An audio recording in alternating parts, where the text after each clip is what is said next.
ಸುರತ ಮಹಾರಾಜನು ತನ್ನ ಮಂತ್ರಿಯ ಕುತಂತ್ರದ ಜೊತೆಗೆ ಶತ್ರುಗಳ ಆಕ್ರಮಣದಿಂದ ಸೋಲುಂಟಾಗಿ ತನ್ನ ರಾಜ್ಯಾಕೋಶ, ಸಂಪತ್ತು, ಅಧಿಕಾರಗಳನ್ನೆಲ್ಲ ಕಳೆದುಕೊಳ್ತಾನೆ.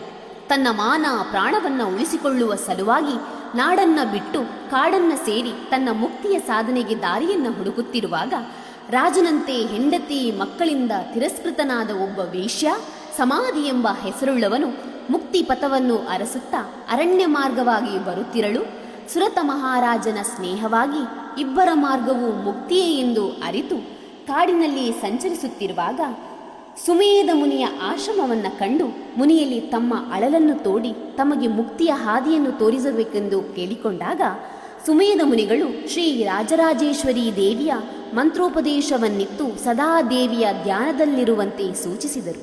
ಇರುವರು ಶ್ರೀದೇವಿಯ ಧ್ಯಾನಸಕ್ತರಾಗಿರುವಾಗ ಒಂದು ದಿನ ರಾಜನಿಗೆ ಶ್ರೀದೇವಿಯು ಸಹಪರಿವಾರದೊಂದಿಗೆ ಆಸೀನರೂಢಳಾಗಿರುವುದನ್ನು ಕನಸಲ್ಲಿ ಕಂಡೆ ಎಂದು ಮುನಿಯಲ್ಲಿ ತಿಳಿಸಿದಾಗ, ಮುನಿಯು ರಾಜನಿಗೆ ನೀನು ಕಂಡಂತೆ ಸಹಪರಿವಾರ ಸಹಿತ ಶ್ರೀದೇವಿಯನ್ನು ಮಣ್ಣಿನಲ್ಲಿ ರಚಿಸಿ ಪ್ರತಿಷ್ಠಾಪಿಸಿ ಪೂಜಿಸಿ ಎಂದು ತಿಳಿಸಿದರು.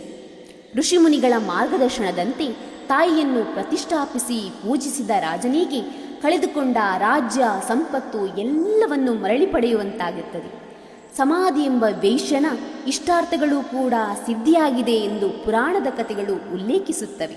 ಸುರತರಾಜನು ಮಾನವನಾದುದರಿಂದ ಶ್ರೀ ರಾಜರಾಜೇಶ್ವರಿ ದೇವಿ ಹಾಗೂ ಪರಿವಾರ ದೇವತೆಗಳು ಮಾನವ ಪ್ರತಿಷ್ಠೆ ಎಂದು ಹೇಳಲಾಗುತ್ತದೆ. ಈ ಇತಿಹಾಸವೇ ಪೊಳಲಿ ರಾಜರಾಜೇಶ್ವರಿ ದೇವಿಯ ಪುಣ್ಯ ಸನ್ನಿಧಾನ.